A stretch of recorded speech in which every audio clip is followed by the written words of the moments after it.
Good, good morning, ATD family. Welcome to the first official postseason ATD between the 2024 and 2025 seasons.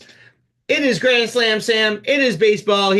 Bill, we are back talking all things postseason baseball.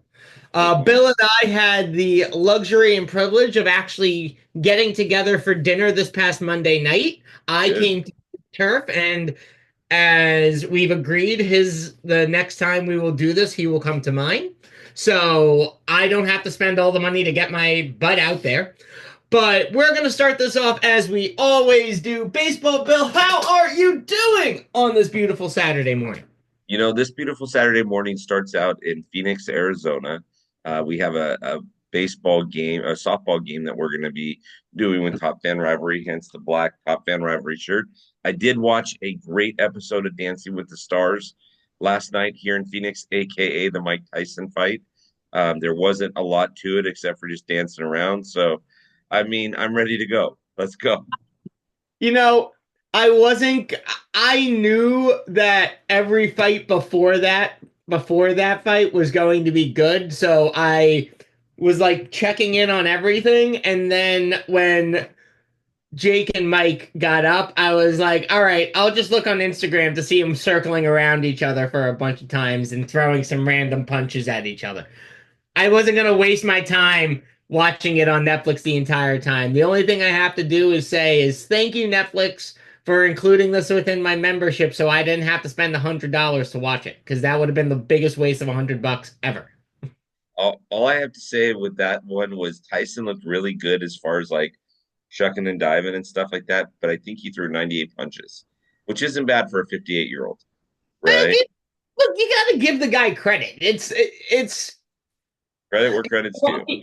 It's the like it was like the last Rocky movie. It was the old guy going against the young guy. I mean, literally, this was Mike Tyson. This was the old guy, Mike Tyson, going against the young guy and Jake Paul. I mean, Yeah, there is no quipper. There's no way of shaking that. That's what no, this fight was. 100%. 100%. All right, giddy up. Let's talk some baseball after Dancing with the Stars.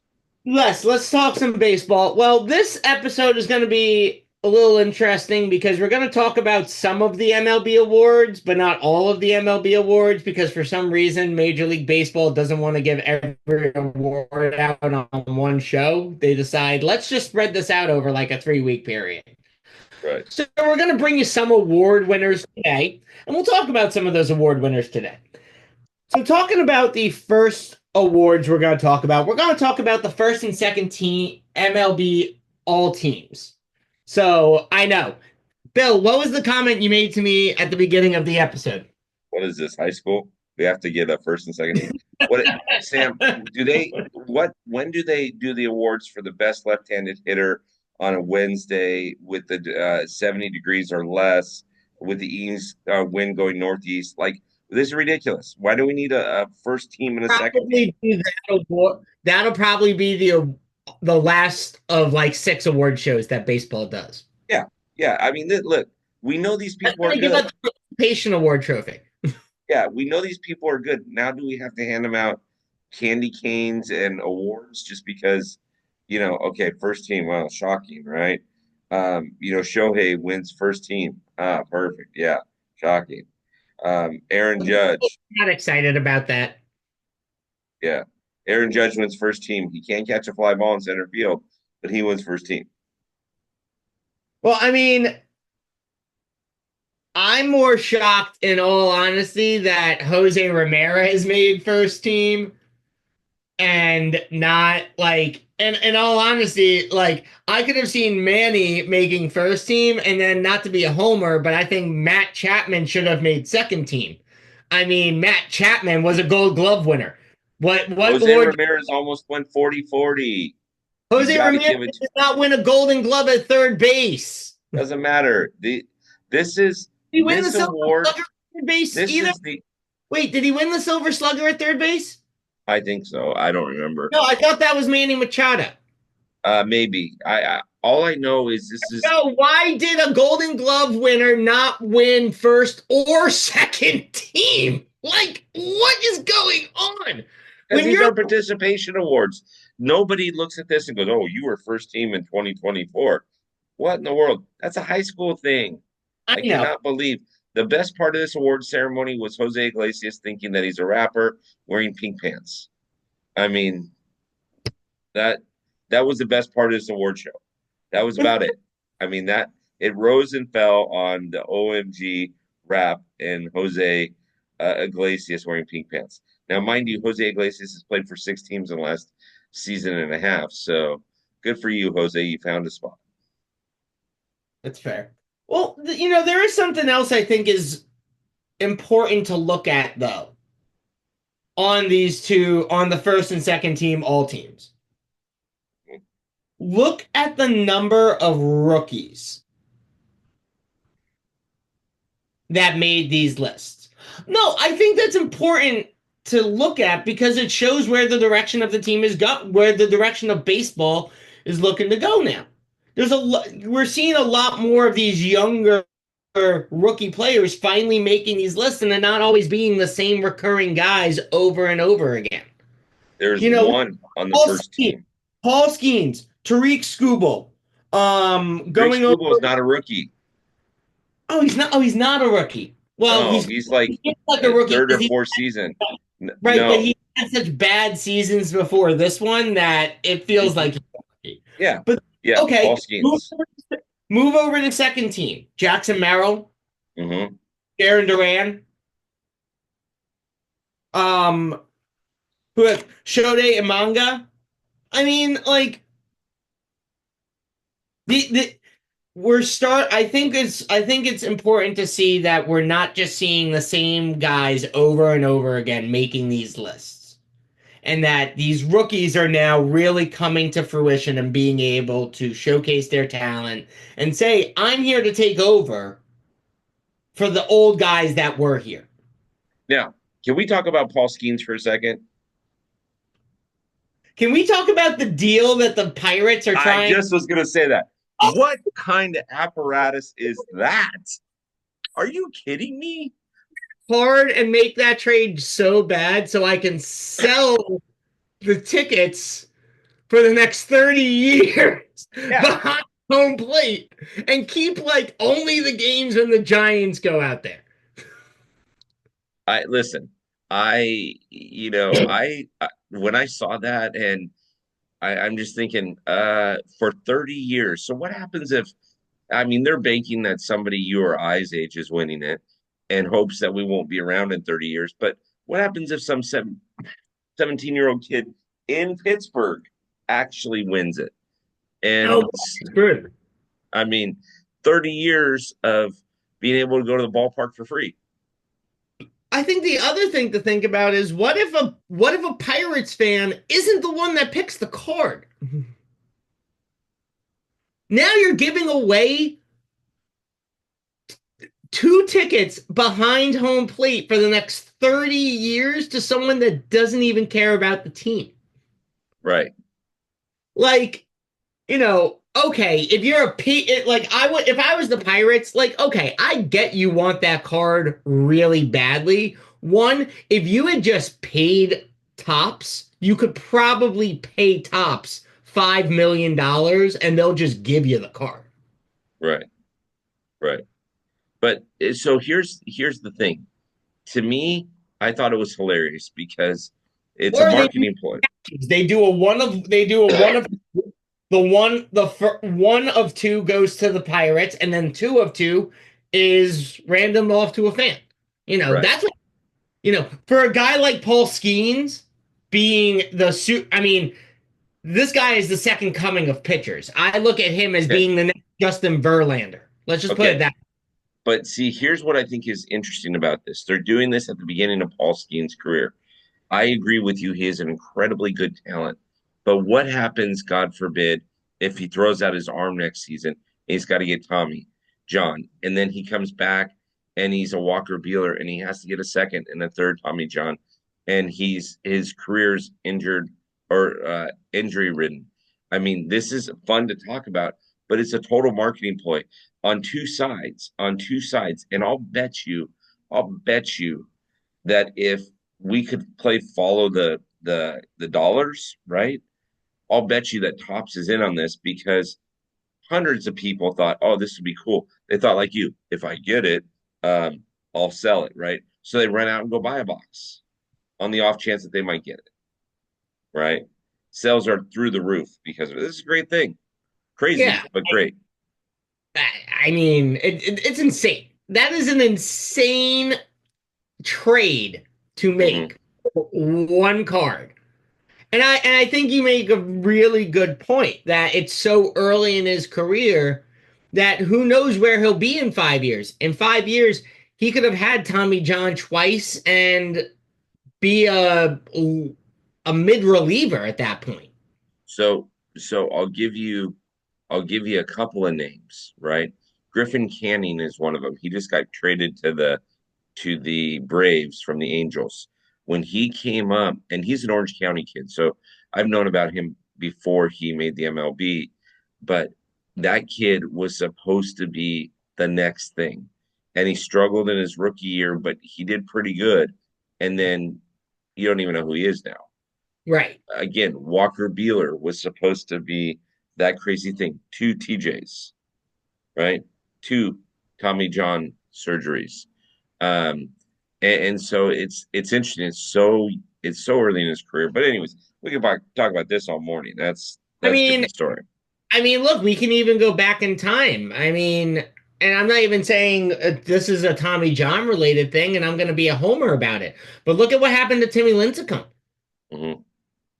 Kid, nicknamed the Freak, two-time Cy Young Award winner, two-time, right? Timmy was Hmm. two-time.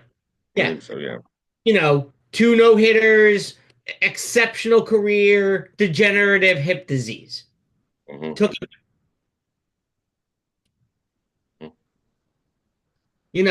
he had all the potential in the world to be riding the same coattails as a Clayton Kershaw for the length of his career. Hmm. But you don't know what's going to come. We don't know what Paul Skeens is going to face in the next 2 to 3 years. What's to say he doesn't get into a car accident and shatter his leg and then he's done? 100%. So I agree. It's great publicity. It's great marketing. It's a great promotion. But you are also throwing yourself deep into the woods with this. Yeah. Very deep into the woods. Very deep. Uh, let's talk about some hitter awards that came up. Are Shocking. you surprised? No. I think you and I can both agree that we're looking at not only the two Hank Aaron Award winners, but we're also looking at the two MVPs for this year in the American League and the National League. Hmm. Hmm. Yes. You know, I mean, was it Ketel Marte and Francisco Lindor are also in the running for the National League. You also got Juan Soto and who else is the other third candidate? Jose Ramirez. Jose Ramirez for the American League. I don't think there's even a question in anyone's mind. I mean, maybe Aaron Judge, there's a little bit more questions just because you would have expected him to do a little bit better. Oh, Bobby Witt Jr. That's the third candidate. Oh, Bobby Witt. I'm sorry. Yeah. Bobby Witt. Yeah. Bobby American. Witt had a great season, but I Aaron think Judge hit maybe over Bobby 50 home Witt runs. should be the MVP because you know what? The Yankees would have been good no matter what. The Royals would not have done as well as they did if Bobby Witt Jr. hadn't been on that team. See, and I can argue that the Royals wouldn't have done as good if they didn't have Seth Lugo either. The return of Seth Lugo, right? Yes, The but comeback player. but comeback player of the year award. You know, Aaron Judge, if you're taking what he did last year to what he did this year, he had a down year. Hmm. Hmm. Whereas Bobby Witt from last year to this year had an increase. I mean, so if you're asking me truly who should be the MVP in the National League, it will most likely be Aaron Judge, but in my opinion, it should be Bobby Witt Jr.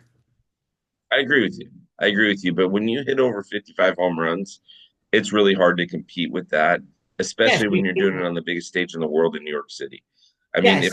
if Aaron Judge was doing this in Colorado, people would go, "Oh, well, it's Colorado, right?" But people don't realize that in Colorado, it's actually a harder ballpark to hit out of than New York.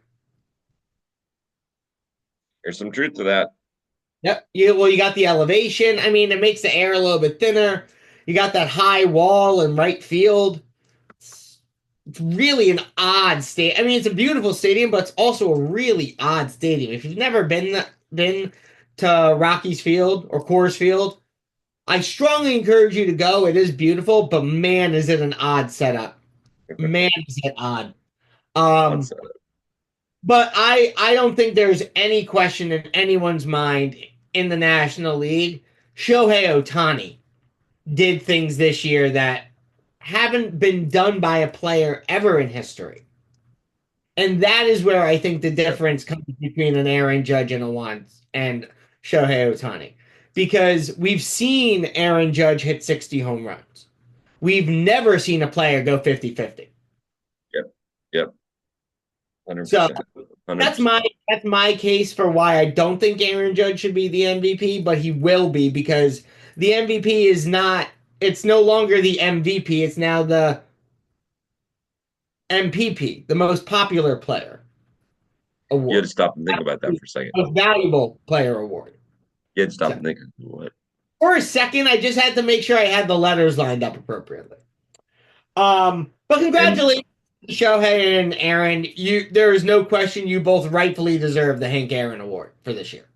No question about it. You two, they were hands down the two of the best hitters in all of baseball. mhm. Flat out. Let's talk relievers though. How about these guys? Yeah, Ryan Hensley and Emil Kase. Yeah, I mean they're both very good. They're both very very good. So These guys, I mean, Cleveland was in the post. So, yep, but what Helsley did for the Cardinals, keeping them in, he was an exceptional reliever. The Cardinals are in good hands in reliever form for at least the next couple of years, unless they're yep, trying to get youth. But congratulations to these guys. I mean, no one question, hundred percent, these guys rightfully deserve their praises. 100%. So we're gonna have more awards to talk about because we've still got like three more award shows to go through within baseball. So in 2 weeks, we'll know who the Cy Young Award winners are, the MVPs of the league, things like that. So we'll talk more about that. We'll also talk Manager of the Year, Rookie of the Year, Comeback Player of the Year on our show on the 30th. Make sure you're checking that out. But between that and then, there's also going to be a couple of other things that happen. We're talking free agency. So, We Bill, are. as we move through November and into December, we're gonna break down free agency further. We're gonna do an infield, an outfield, a pitching lineup. We're gonna see who's the best and where we might think they're gonna end up if they haven't landed somewhere already. But from the current list that I put on the screen, Hmm. who is going to be? I mean, we all know Juan Soto's drawing the most interest. Hmm. Who's second? Right now, the most active seconds are Hansong Kim and Willie Adamas. Yeah. So this is a fun list. This is kind of a top 10 list, and I, and I will tell you, the first five: Mets, Dodgers, Mets, um, Tigers, Dodgers, um, Diamondbacks. Oh, that's where they're ending up. Yeah. So So you think Soto one Mets, Met, S- you think Blake's Soto gonna Mets, be Dodger. Blake, Blake Snell Dodgers. Apparently, something that I had read, and I'll have to find the article again, but it was on MLB, stated that the Dodgers were really close to signing Blake Snell before the Giants contract, but the Dodgers weren't going to pay him the 35 million a year. Um, Dodgers, Pete Alonso stays in the Queens. Han Kim will end up in Detroit. Teoscar will end up with the 2024 and 2025 world champion Los Angeles Dodgers. And then Alex Bregman, who bought a house in Phoenix, is going to come out to Arizona. You're really trying to ride the speaking it into fruition thing into a two-year thing, aren't you? It worked one time. Why can't we've got the best player on the planet wearing number 17? Let's take this out for a spin. We don't have to pay him until like 2097, so you may as well take this for a spin. Yeah, you guys are going to be praying you can keep extending that payment out until he's old and gray. And Off record, I'll tell you, I read about that payment, and a friend of mine who's an attorney gave me an article, or told me to go search down an article, and it was very interesting. Offline, I'll tell you about that. yeah, I can only imagine they're not going to be pleased with the amount they're going to have to pay out in that first payment. It's going to be painful having to write that first check. Not in the least. The exact opposite. The exact I opposite. mean, look, if in the next 10 years, if in the next 9 years, Shohei's able to bring them two or three more championships, you're right. It won't be painful to write that check. But if he doesn't bring them 2 to 3 more championships in the next 9 years, it will be, I mean, it'll be fine for the ownership because they will have made all the money on the jerseys and the ticket sales and all that stuff.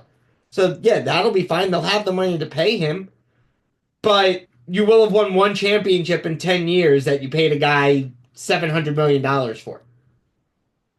I'll tell you So, offline. I'll tell you offline. It's totally wise what the Dodgers did. But yeah, I can't wait to talk about free agency. Free agency is going to be a lot of fun. I hate rumors, so I never talk about rumors. I'll read the articles, I'll read the hot stove stuff. you just gave us 5 rumors. Well, no, I'm just saying as of what's been posted on MLB. But I'm not, as far as that's concerned, I could care less about rumors. I'm not going to dive into them too deep. But it's interesting some of these guys and where they're making plays for. Willie is basically overcooking his grits too, by the way. So he's going to end up with a contract that he may or may not like. Yeah. So I think I'm not going to put anything on Juan Soto. I'm not Hmm. going to say where I think he's going to end up. Because it's, as he said at the end of the season, he is talking to every team and giving every team a fair shake. I mean, he just met with the Red Sox and they said he loved what the Red Sox had to say. So every Red Sox fan on the planet is like, he's coming to Boston now. I'm like, I'm not hearing this because he could have 7 more great conversations with 7 other teams, and every team is going to say the same. So I'm Of not going to course. pull up a Juan Soto comment yet. Blake, I see Blake either staying in San Francisco or you said it earlier this year, going to the Mariners. Yeah. Yeah. I Um, I'm not gonna lie to you. I don't want him in LA, but it sounds like that may happen. I don't know. But yeah, he lives in Seattle. Yeah, so we'll see what happens. I think he either resigns with San Francisco because his wife's family's from there, and he even said he actually liked playing in San Francisco, even though there was all the back and forth in the beginning of the season with him feeling pressured and things like that, and all this stuff. I think that was more of a Farhan. I don't think that was as much I don't think that was as much Blake and the rest of the team. I think the team was like, we want you back when you're fully healthy. And I think Farhan was more, we just paid you a shit ton of money, get your ass back on the field. Mhm. That's my opinion on it. Well, listen, if I'm Blake's teammate and if I'm Blake's teammate and I'm a pitcher and I'm making $3.5 million that season and he's making 35 million and he waited to sign until the very last minute and then missed out on the first. I mean, you guys didn't get your first win from him until almost June. And so I would be calling him out as his teammate. I'd be like, dude, I get the fact that you're trying to get money, but are you kidding me? We're trying to win baseball games here. So either you do or you don't. Like I I would have called him out. I would have we I would have ended up throwing fists in the locker room. I agree, but do you also want a guy that's going to go out there and pitch half? No, I wanted a guy that signed in November or December A and showed hundred up to spring percent. training. But look, we can't argue about what he didn't do. Yeah. No, Came that's back, he played stellar, and he even said he's not going to make the same mistake this year as he did last year, where he signed last minute. He is going to sign before spring training so he can be there for the full spring training. He made that very clear at the end of the season. So no matter where he signs, he will be signed before January and or February. But um again, he likes Blake, he likes Bob Melvin, he likes Buster, he likes pitching to Patrick Bailey. He likes the San Francisco ballpark because it is a fantastic park for pitchers.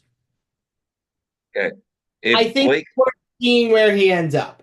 Pete Alonso, I can see him ending up in San Francisco. I don't see him ending up back uh in a Mets jersey. And that's because the Giants have openly said that they are putting Lamont Wade Jr. on the trade block. okay, So and Han Kim's going to end up in San Francisco. no, Teoscar, I'm sure, no, likes San no, Francisco. no. I think Hassan. No, I think you were right about Hassan Kim. I think Willie Adames probably does come to San Francisco because they about um moving Tyler Fitzgerald to second. Okay. Okay. Tyler What about Nick is an Martinez or Alex Bregman? I mean, you don't necessarily need a third baseman, but I heard that one time he was there with his second cousin twice removed, and they had a really good meal. So I think he's going to go to San Francisco, right? no. I don't want Alex. I'll take Nick Martinez, or I'll Okay. take Jack Flattery off your hands. Either one. It's fine. Yeah, Jack doesn't want to leave LA, but you know what? There's no place for him. I I He doesn't want him. I would be very shocked if the Dodgers made him an offer. I would be very shocked. They don't want him. He Yeah, wants them. They don't want him. yeah. I mean that the Dodgers have called me and asked me if I wanted to lace him up again, but I've sent them voicemail. And I listened to the voicemail, but I haven't responded. I don't have time. I don't have time. Listen, I'm too busy running Top Fan. That's fair. This is going to be a very interesting free agency. It's not going to be the same as the last couple of years. There have been a lot bigger, younger players the last couple of years in free agency that are going to draw a lot more than what these free agents will. I think looking at this list, the top three on this list are going to draw the most money of the year, and I think everyone else is just going to get 3 year, maybe a fourth year, something like that. Maybe a 1 year with a club option. But I don't see any of these guys except Juan, Blake, and Pete Alonso drawing more. Those three will draw 5+ year contracts. Yeah, The other 7 or 8 won't. Maybe okay. 3 years, maybe 4 years. But 100%. I we can't will wait to see where some of these people sign.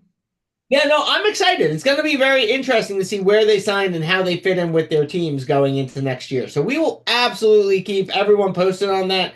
Make sure you are Yes. checking out ATD every other week until the start of spring training to see what happens.